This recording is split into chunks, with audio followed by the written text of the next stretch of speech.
Marcus Aurelius Severus stood in the marble halls of the Basilica Julia, watching as another citizen pleaded his case before the praetor.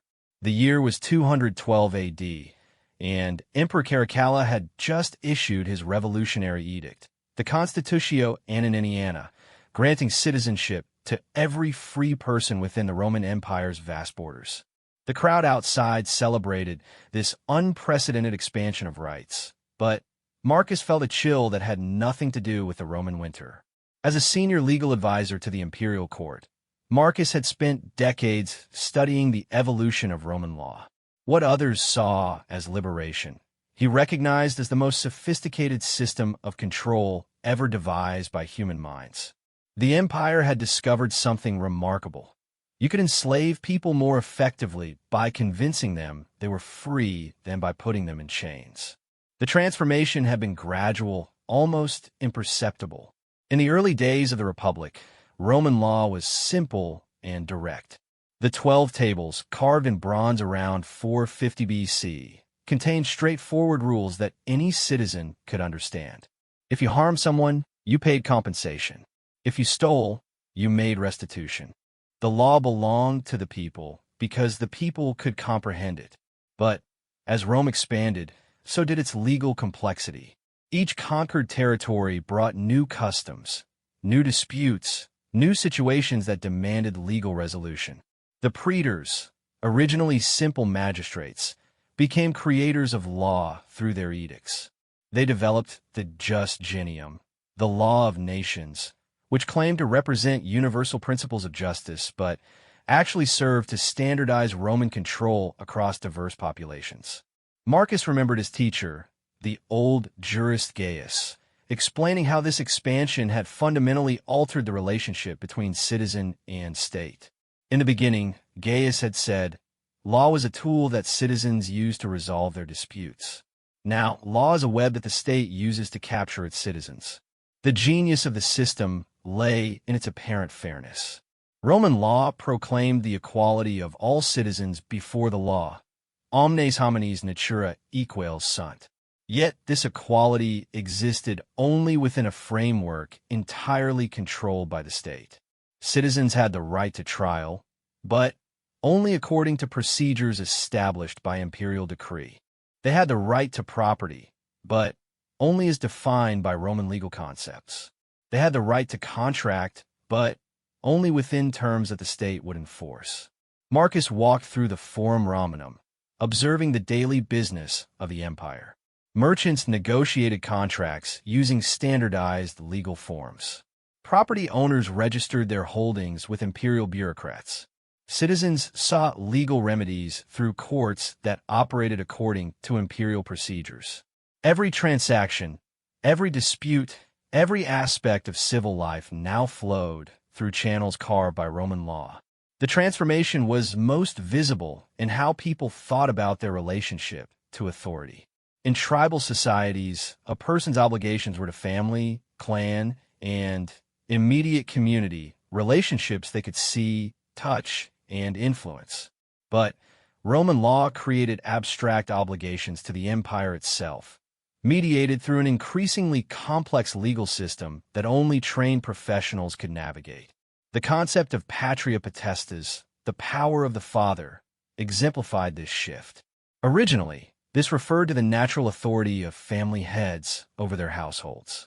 But Roman law gradually expanded and formalized this concept until it became a template for state authority over citizens.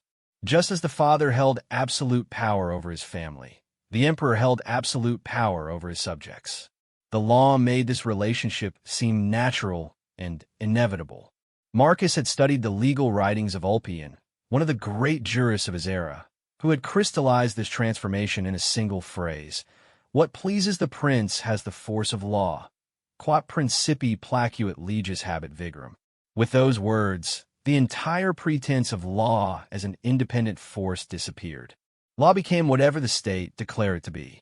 The citizens celebrating in the streets believed they had gained something precious through Caracalla's edict. They now enjoyed the rights and protections of Roman citizenship, the right to trial, the right to appeal to Caesar, the right to make legal contracts, the right to own property under Roman law. What they failed to understand was that these rights existed only at the pleasure of the state that granted them. Marcus encountered a group of newly minted citizens from Gaul, excitedly discussing their legal status. One of them, a prosperous merchant named Diviciacus, explained how Roman citizenship would allow him to conduct business throughout the empire under uniform legal protections. "No longer will I be subject to the arbitrary whims of local chiefs," he declared. "Roman law will protect me wherever I go."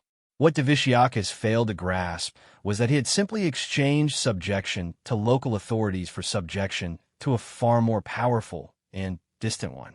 The local chief might have been arbitrary, but he was also accessible, known, and constrained by local customs and relationships.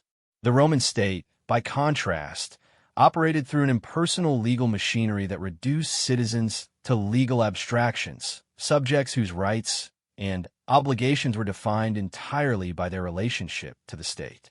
The Roman legal system had perfected the art of manufacturing consent. Citizens participated in their own subjugation by seeking legal remedies, registering property, and conducting business through state-sanctioned procedures. Each interaction with the legal system reinforced their dependence on state-defined processes while creating the illusion that they were exercising their rights as free people. Marcus observed how the legal system gradually reshaped social relationships. In traditional societies, disputes were resolved through negotiation between families, mediation by respected elders, or community judgment based on local customs. But Roman law encouraged citizens to bypass these informal mechanisms in favor of formal legal procedures. This had the effect of atomizing communities, as individuals learned to see themselves primarily as legal subjects rather than members of organic social groups. The concept of legal personality was perhaps the most profound innovation. Roman law created the fiction that individuals existed as abstract legal entities, separate from their social relationships and context. This allowed the state to regulate every aspect of human behavior by defining the legal rights and obligations of these abstract persons. Citizens began to think of themselves primarily in terms of their legal status rather than their roles in families, communities, or trades.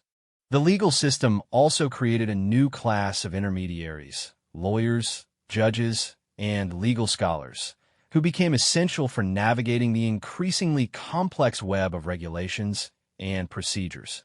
These legal professionals developed their own interests in maintaining and expanding the system's complexity, creating a self-reinforcing cycle of legal elaboration that made citizens ever more dependent on expert guidance. Marcus remembered a conversation with his colleague Papinian about the transformation of property law. Under Roman legal doctrine, true ownership, dominium, existed only as recognized by the state. Traditional forms of communal ownership, customary use rights, and informal property arrangements were gradually replaced by formal legal titles that existed only within the Roman legal framework. Citizens believed they were gaining security for their possessions, but they were actually surrendering their traditional property relationships in favor of state-mediated ones. The legal system's treatment of contracts revealed similar patterns.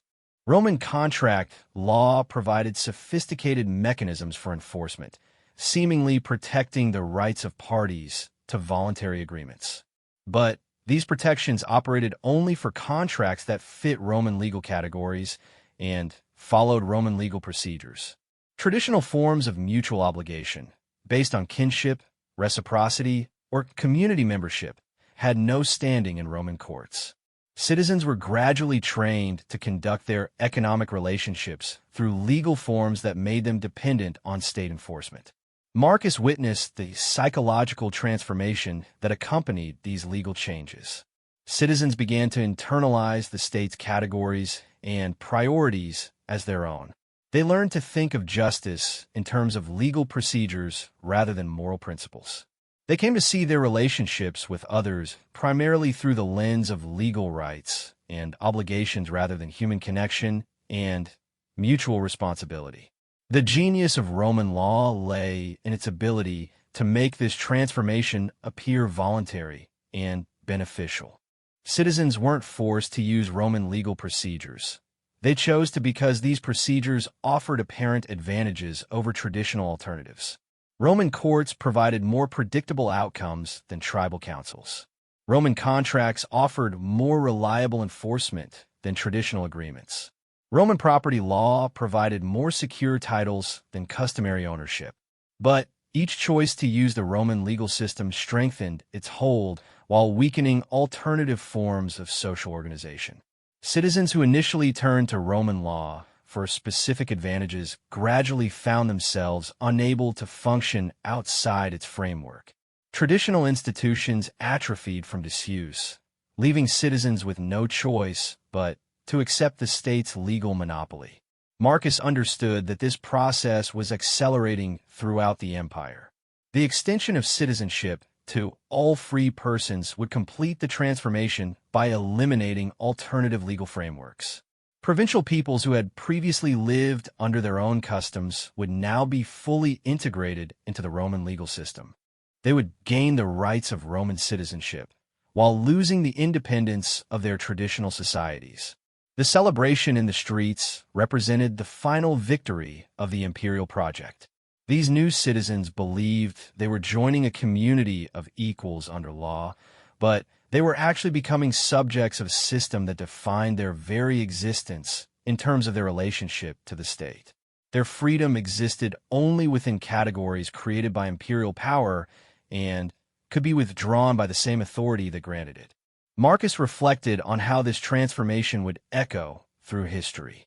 Future societies would inherit Roman legal concepts and procedures, often without understanding their original purpose as instruments of imperial control.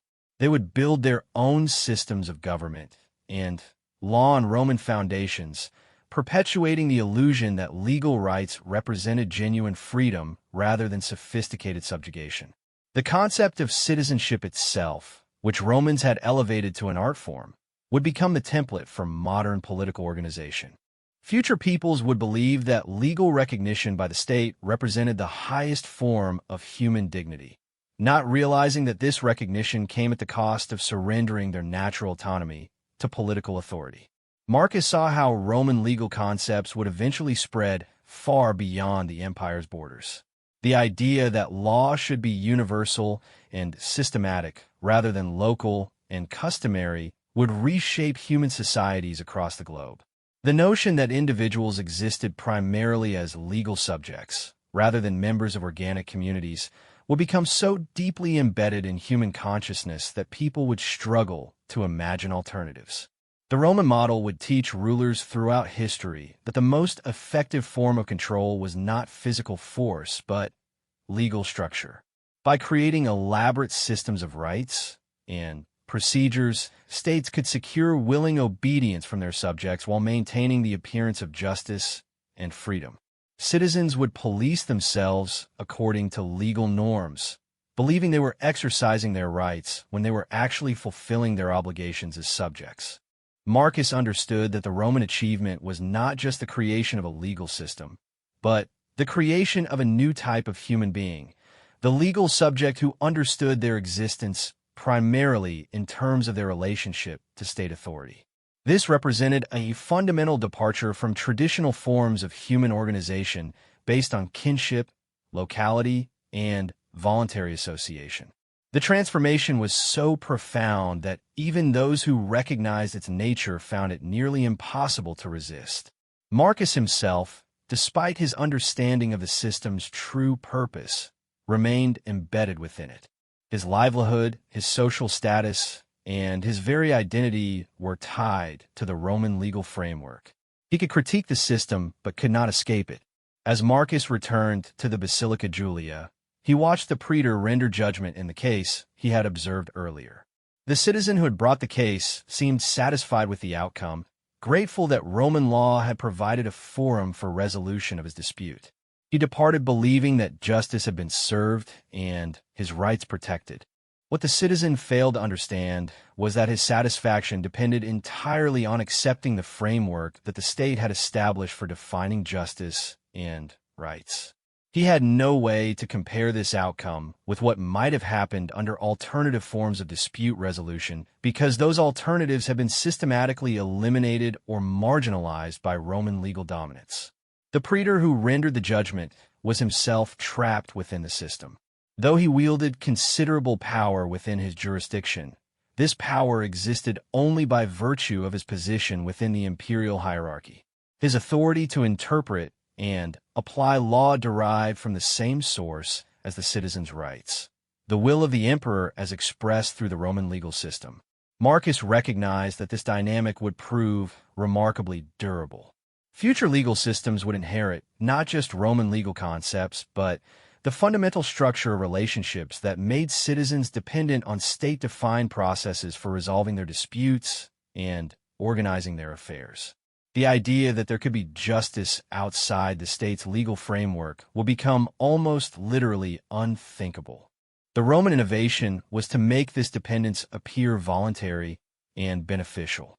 Rather than simply commanding obedience, the system created incentives that made compliance the rational choice for individual citizens.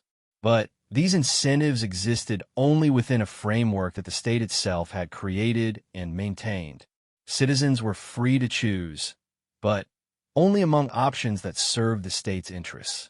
Marcus contemplated how this pattern would repeat throughout history.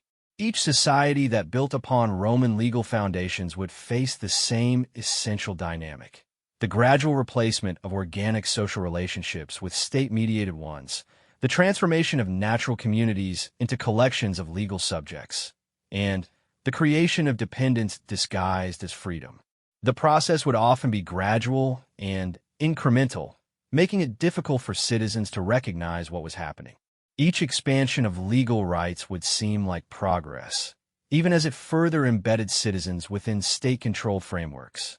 Each new legal protection would appear to enhance freedom, even as it created new forms of obligation and dependence.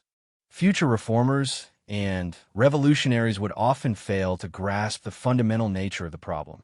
They would focus on changing the content of laws rather than questioning the basic framework that made law the primary mediator of human relationships. They would seek to make legal systems more fair, more efficient, or more responsive, without recognizing that the very existence of these systems represented a form of control that transcended their particular content. Marcus understood that even the most enlightened legal reforms would ultimately serve to strengthen the system by making it more palatable and effective. By addressing citizens' complaints and adapting to changing circumstances, legal systems would ensure their own survival while maintaining their essential function of channeling human relationships through state-controlled mechanisms. As the day drew to a close, Marcus walked through the Forum one final time. The merchants were closing their shops, the citizens were returning to their homes, and the bureaucrats were filing their daily reports.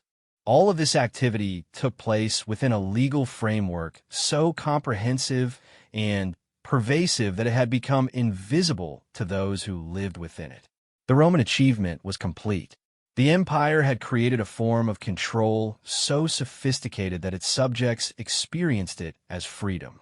Citizens believed they were protected by law when they were actually constrained by it. They thought they were exercising their rights when they were actually fulfilling their obligations as subjects. Marcus recognized that this transformation would outlast the Roman Empire itself.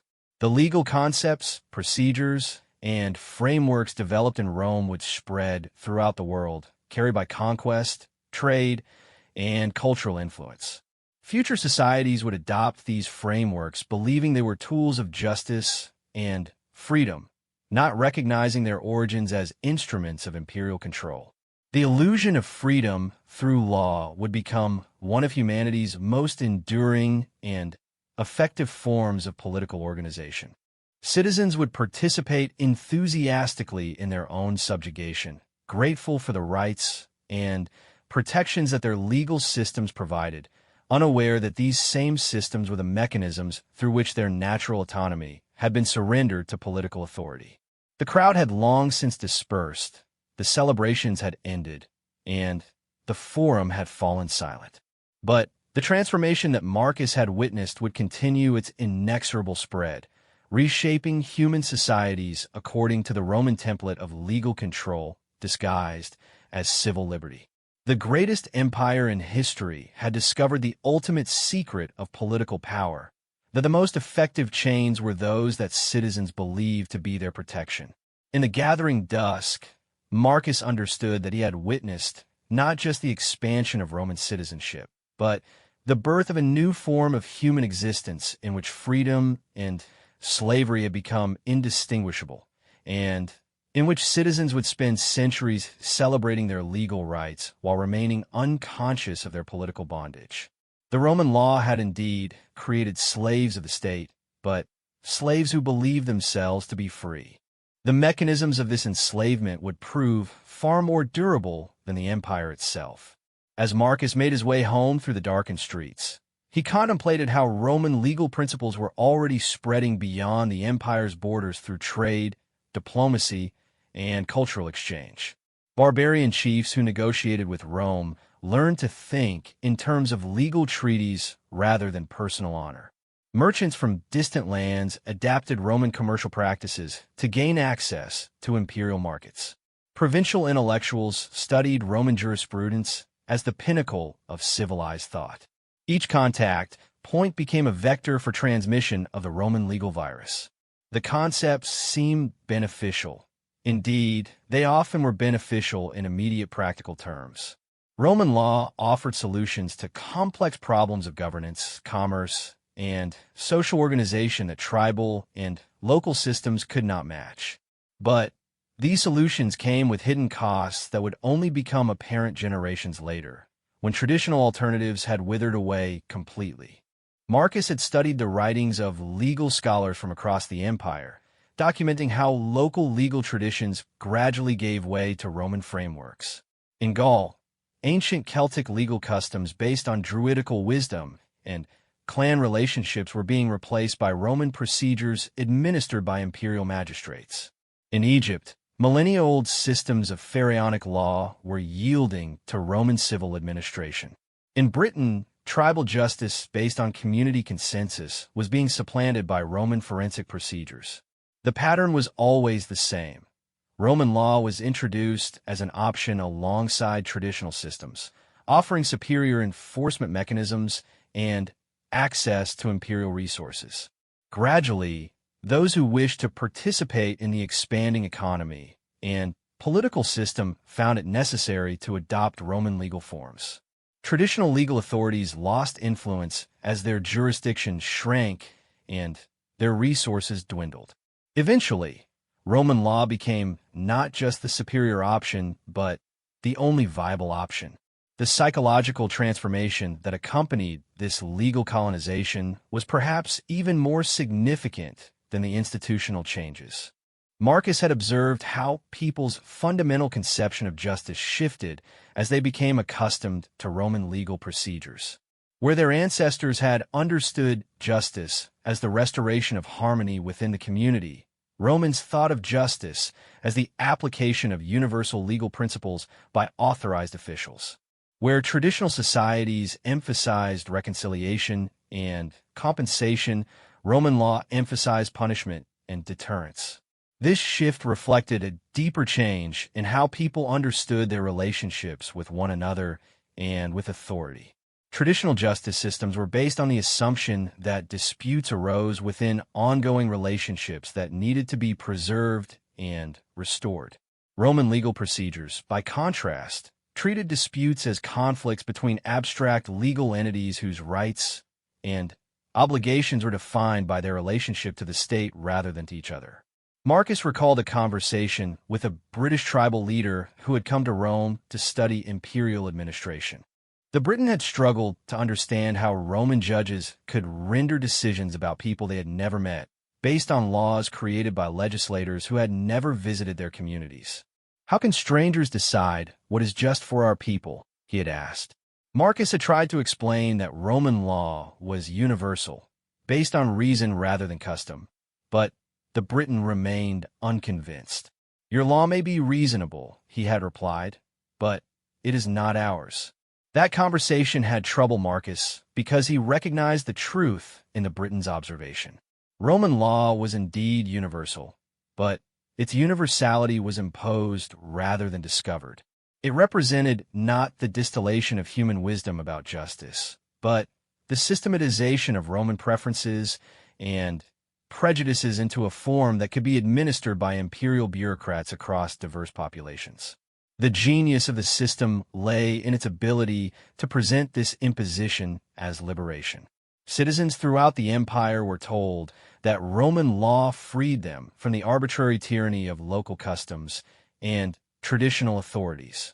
They were encouraged to see themselves as beneficiaries of a superior form of justice based on reason and equity rather than prejudice and favoritism. What they were not told was that Roman law itself embodied the preferences and interests of Roman society, systematically favoring certain forms of property ownership, commercial relationships, and social organization over others. The law appeared neutral and universal because it was administered through formal procedures by trained professionals, but its content reflected distinctly Roman assumptions about how human relationships should be organized. Marcus understood that this camouflaging of cultural imperialism as legal universalism would become one of Rome's most influential exports. Future empires would learn to justify their dominance by claiming to offer superior legal systems to their subjects. Colonial powers would present their legal frameworks as gifts of civilization to backward peoples. Revolutionary movements would seek to replace traditional authorities with modern legal systems based on universal principles of justice and equality. In each case, the pattern would be the same: the destruction of organic social relationships in favor of state-mediated ones, justified by appeals to legal rights and procedural fairness. The specific content of these legal systems might vary, but their essential function would remain constant: the transformation of autonomous communities into collections of legal subjects dependent on state authority for the resolution of their disputes and the organization of their affairs. The Roman legal revolution had also created new forms of economic relationships that would profoundly influence the development of human society. Traditional economies had been based primarily on reciprocal obligations within kinship groups and local communities.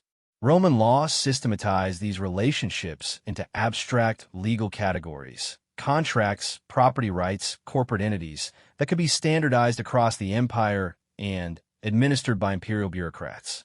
This legal abstraction of economic relationships had the effect of separating economic activity from its social context. Where traditional economies had been embedded within complex webs of kinship, reciprocity, and community obligation, Roman commercial law created spheres of purely economic activity governed by legal rules rather than social relationships. Marcus had observed how this transformation affected daily life throughout the empire. Merchants who had once traded based on personal relationships and community reputation now conducted business through formal contracts enforceable in Roman courts. Farmers who had once held land as members of tribal communities now possessed individual legal titles that could be bought, sold, and transferred according to Roman property law. Craftsmen who had once organized their trades through traditional guild structures now operated under imperial regulations administered by appointed officials. Each of these changes appeared to offer advantages: greater security for merchants, clearer property rights for farmers, more efficient organization for craftsmen. But they also systematically undermined the social bonds that had held traditional communities together. Economic relationships became increasingly separated from social relationships, creating atomized individuals whose primary connection to others was through the mediation of legal and monetary systems. The Roman legal framework had also perfected techniques of administration that would become templates for future state systems. The empire had learned to govern vast populations through standardized procedures rather than personal relationships. Imperial officials throughout the empire applied the same legal principles, used the same administrative forms, and followed the same bureaucratic procedures, creating an unprecedented degree of uniformity across diverse populations. This administrative standardization was made possible by the Roman educational system, which trained successive generations of lawyers, administrators, and judges in the technical skills necessary to operate the imperial legal machinery. These professionals formed a new class whose loyalty was to the system itself rather than to particular communities or traditional authorities. They saw themselves as servants of universal justice rather than representatives of local interests. Marcus had been part of this professional class, and he understood both its power and its limitations. Legal professionals possessed extensive knowledge of the system's technical operations, but they often lacked deep understanding of the communities they governed. They could apply legal principles with great sophistication, but they frequently missed the human costs of their decisions because they had been trained to think in abstract legal categories rather than concrete social relationships. This separation of legal expertise from local knowledge would become a chronic problem for legal systems based on the Roman model. The more sophisticated and universal these systems became, the more they required specialized professional administration. But the more they relied on professional administrators, the more they became disconnected from the communities they claimed to serve. Marcus reflected on how this dynamic would play out in future centuries. Legal systems would become increasingly complex and technical, requiring ever more specialized training to navigate. This complexity would create opportunities for legal professionals while making ordinary citizens increasingly dependent on expert guidance.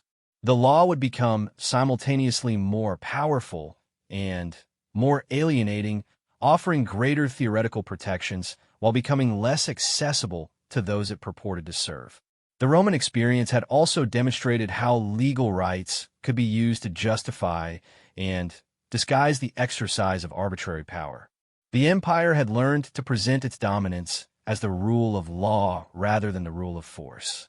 Imperial edicts were issued in legal form, imperial policies were implemented through legal procedures, and imperial authority was justified by legal principles.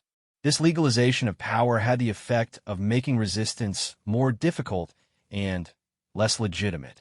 Traditional forms of resistance, such as appeals to customary law or traditional authority, could be dismissed as illegal or uncivilized. Those who opposed imperial policies were characterized as lawbreakers rather than freedom fighters. The law itself became a weapon of control more effective than any military force. Marcus understood that this technique would be refined and perfected by future states. Governments would learn to present their policies as legal requirements rather than political choices. They would use legal procedures to legitimize actions that would be recognized as tyrannical if undertaken without legal cover. They would create elaborate constitutional frameworks that appeared to limit government power while actually systematizing and regularizing its exercise. The Roman legal system had also pioneered techniques of social engineering that would become standard tools of state control. Laws were used not just to resolve disputes, but to shape behavior, encourage certain types of relationships, and discourage others. Marriage laws promoted Roman family structures. Commercial laws favored Roman business practices. Property laws encouraged Roman forms of land use and ownership. These laws were presented as neutral technical regulations, but they systematically promoted Roman cultural values while marginalizing alternatives. Citizens were free to conduct their affairs as they chose, provided they did so within legal frameworks that channeled their choices toward outcomes favored by the state. Marcus had observed how this legal social engineering gradually reshaped the societies it touched. Peoples who had once organized themselves according to tribal customs learned to organize themselves according to Roman legal categories. Communities that had once resolved disputes through traditional mechanisms learned to use Roman legal procedures. Families that had once structured themselves according to kinship patterns learned to conform to Roman family law. The transformation was often voluntary and apparently beneficial. Roman legal structures frequently offered practical advantages over traditional alternatives. But these advantages came at the cost of cultural autonomy and social independence. Peoples who adopted Roman legal frameworks gradually lost the ability to organize themselves according to their own traditions and values. The Roman model would teach future governments that the most effective form of social control was not the prohibition of undesired behaviors, but the creation of legal frameworks that made desired behaviors more attractive and practical than alternatives. This approach avoided the resistance that direct coercion often provoked while achieving the same ultimate objectives. Marcus walked past the houses of ordinary Roman citizens, many of them recent recipients of citizenship through Caracalla's edict. These people were experiencing their new legal status as liberation, freedom from the uncertainties of provincial law, access to imperial courts, protection under Roman legal procedures. They could not see that their liberation was simultaneously their enslavement, that the rights they had gained were also chains that bound them to imperial authority. The houses themselves reflected this transformation. Traditional dwellings had been organized around extended family groups and community relationships. Roman houses were designed for nuclear families operating as independent economic units within imperial commercial and legal systems. The physical architecture embodied the social relationships that Roman law both reflected and promoted. Inside these houses, families structured themselves according to Roman legal concepts of paternal authority, property ownership, and inheritance. Children learned to think of themselves as legal heirs rather than community members. Wives understood their roles in terms of legal rights and obligations rather than customary expectations. Even the most intimate relationships had been shaped by the legal framework that defined Roman civilization.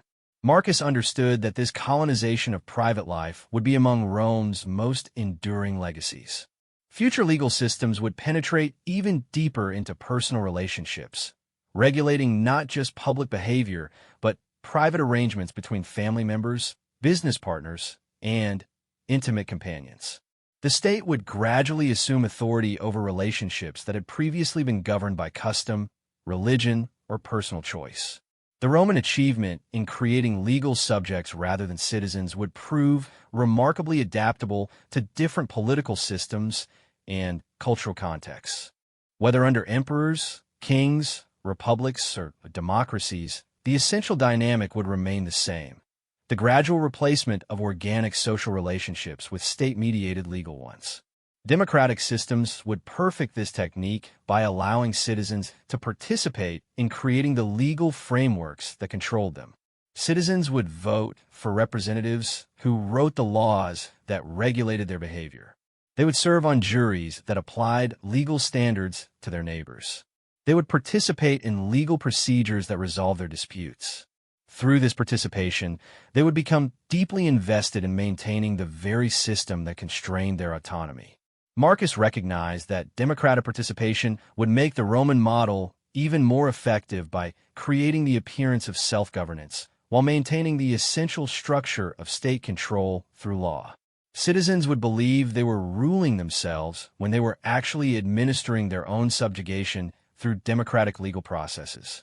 The Roman legal revolution had also created new forms of identity that would profoundly influence human development. Traditional identities have been based on kinship, locality, and cultural membership, relationships that connected individuals to specific communities and places. Roman law created abstract legal identities that existed independently of these concrete relationships.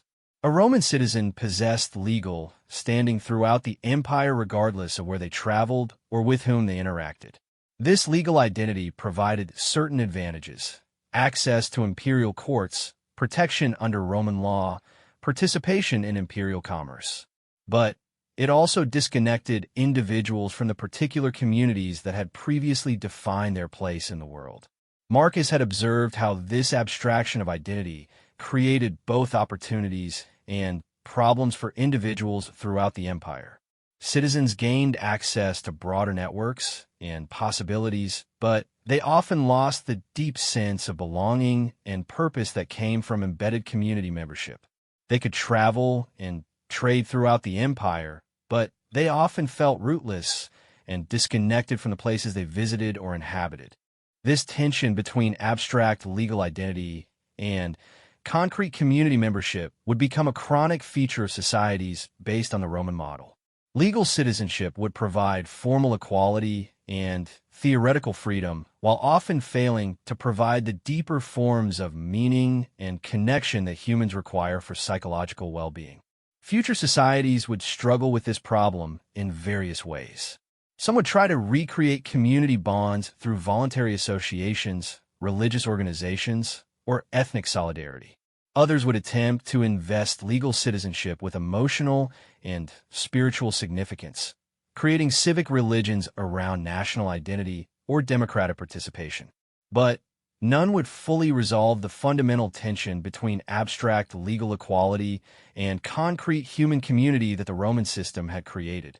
The Roman legal transformation had also established patterns of economic development that would shape human history for millennia. By creating standardized legal frameworks for commerce, property ownership, and contract enforcement, Rome had enabled unprecedented levels of economic integration and specialization across its vast territories. This economic integration brought many benefits: greater efficiency in resource allocation, increased opportunities for trade and investment, accelerated technological development, and cultural exchange.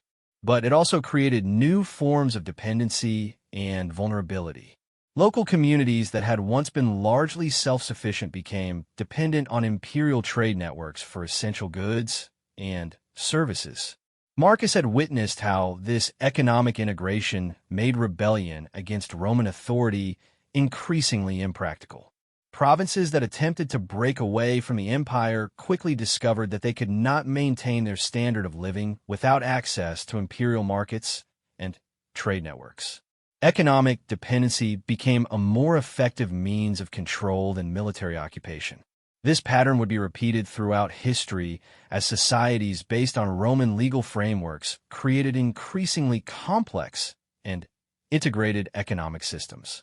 The benefits of participation would be so significant, and the costs of exclusion so severe, that resistance to these systems would become economically irrational even for those who understood their political implications. Modern global economic systems would represent the ultimate development of this Roman innovation, the creation of legal and economic frameworks so comprehensive and integrated that no community or nation could practically operate outside them. The world would become a single vast empire held together not by military force, but by economic necessity mediated through legal institutions. As Marcus approached his own home, he reflected on his personal complicity in the system he had spent the day analyzing. His comfortable lifestyle, his social status, and his intellectual satisfactions all depended on his participation in the imperial legal apparatus. He could critique the system's effects, but he could not extricate himself from its operations without sacrificing everything that made his life meaningful and secure. This personal dilemma reflected the broader success of the Roman achievement. The system had made itself indispensable not through coercion, but through the creation of benefits and opportunities that were available only to those who accepted its authority. Even those who recognized its nature as a form of control found it extremely difficult to imagine practical alternatives. Marcus understood that this would be the ultimate test of the Roman model's durability. Systems of control based primarily on force eventually collapsed when military power failed or resistance became too costly to suppress. But systems of control based on benefits and opportunities could potentially endure indefinitely, as long as they continued to deliver sufficient advantages to their participants. The Roman legal revolution had created just such a system, one that controlled its subjects by making them dependent on the benefits it provided rather than by forcing them to submit to its authority. Citizens participated willingly because participation offered tangible advantages, not because they were compelled to do so by physical force. This voluntary participation created a much more stable form of control than coercive systems. Citizens who benefited from the system became invested in its maintenance and continuation. They developed economic, social, and psychological stakes in its success that made them resistant to fundamental changes even when they recognized its flaws and limitations. Marcus entered his house, where his family awaited him with news of their day's activities. His wife had spent the morning registering a property transfer with the local magistrate. His son had devoted his afternoon to studying rhetoric and law in preparation for a career in imperial service. His daughter had been fitted for a wedding dress, preparing for a marriage ceremony that would be conducted according to Roman legal requirements. Each of these activities seemed normal and beneficial to his family members. They saw themselves as participating in civilized society, taking advantage of the opportunities and protections that Roman law provided. They could not see that their daily lives had been shaped and constrained by legal frameworks designed to serve imperial interests rather than their own autonomous choices. The conversation over dinner reinforced Marcus's understanding of how completely the Roman legal system had penetrated ordinary consciousness. His family discussed their activities using legal categories and concepts as if these were natural features of human existence rather than artificial constructs created by imperial power. They had learned to think of themselves as legal subjects before they thought of themselves as human beings. This internalization of legal consciousness represented perhaps the most profound achievement of the Roman system. It had not merely imposed external constraints on behavior. It had reshaped the mental categories through which people understood themselves and their relationships with others. Citizens thought in legal terms because they had been trained to do so from childhood, not because they had consciously chosen this way of thinking. Marcus realized that this psychological colonization would prove even more durable than the institutional structures of Roman law.